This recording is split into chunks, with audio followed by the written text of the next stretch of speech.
Hi welcome to our channel. ఇప్పుడు ఎవరి నోట విన్న రామ మందిర ప్రారంభోత్సవ పూజా కార్యక్రమాల గురించి, అయోధ్య రాముడి గురించి మనం వింటున్నాం. మరి ఈ అయోధ్య రామ మందిరం, ఈ అయోధ్య గురించి మనం ఒకసారి పూర్తిగా తెలుసుకుందాం. అయోధ్యలోని రామ మందిరం ఎందుకుంది, అసలు అయోధ్య యొక్క స్థల పురాణం ఏంటో ఈ వివరాలు తెలుసుకునే ప్రయత్నం చేద్దాం.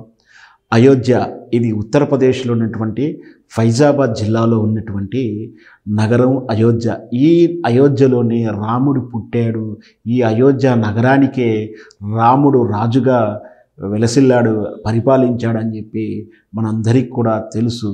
అయితే ఈ రామునికి ముందు కూడా మరి అయోధ్య నగరం ఉందా లేదా, మరి అప్పుడే ఎలా జరిగింది అనేది కూడా మనకు అనుమానం రావచ్చు. రామునికి ముందు కూడా ఇక్ష్వాకుల రాజులు, వాళ్ళు ఇక్ష్వాకుల వంశం చెందిన వాళ్ళని మనకు తెలుసు. ఆ ఇక్ష్వాకుల రాజు అయినటువంటి ఆయన పేరు మీదుగానే ఈ అయోధ్య నగరం నిర్మించబడిందని, అందుచేతన దానికి అయోధ్య పేరు వచ్చిందని కూడా ఒక వాదన, ఒక కథనం ఉంది.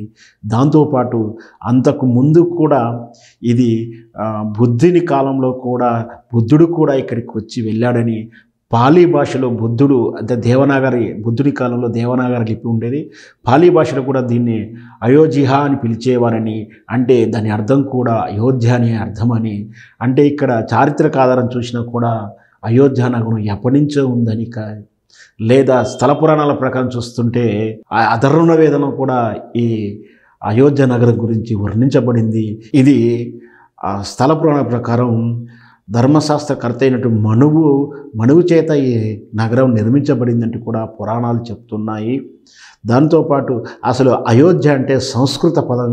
ఈ సంస్కృత పదములు అంటే జయించుటకు శక్యం కానిది అని అర్థం. అంటే ఇతరులు ఎవరు కూడా జయించలేనటువంటి పరాక్రమైనటువంటి పవిత్ర స్థలం, విజయస్థలము అని దాని అర్థం. మొత్తం మీద రాముడు అక్కడ పుట్టడంతో మనకు అయోధ్య మీద అనిలైన అభిమానం, ప్రేమ, పుణ్యక్షేత్రంగా చూస్తాము. దాంతోపాటు మనకు సమస్త శాస్త్రాల ప్రకారం పుణ్యక్షేత్రాలు తిరిగితే, దాంతోపాటు మన శాస్త్రాలు చెప్పే ప్రకారం సప్త పుణ్యక్షేత్రాలు తిరిగితే మనకు మోక్షం లభిస్తుంది. మళ్ళీ పుట్టేటువంటి అవకాశం ఉండదు, పునర్జన్మ ఉండదు అంటూ హిందువుల నమ్మకం. అట్టి సప్త క్షేత్రాలలో ఇది అయోధ్య ఒకటి అని చెప్తూ ఉంటారు. మీద రాముడు పుట్టిన పుణ్యక్షేత్రం, పుణ్యస్థలములో ఎట్టకేలకు 500 సంవత్సరాల తర్వాత రామ మందిరం, అక్కడ రాముడి విగ్రహం, రాముడు పూజలు అందుకోబోతుంది.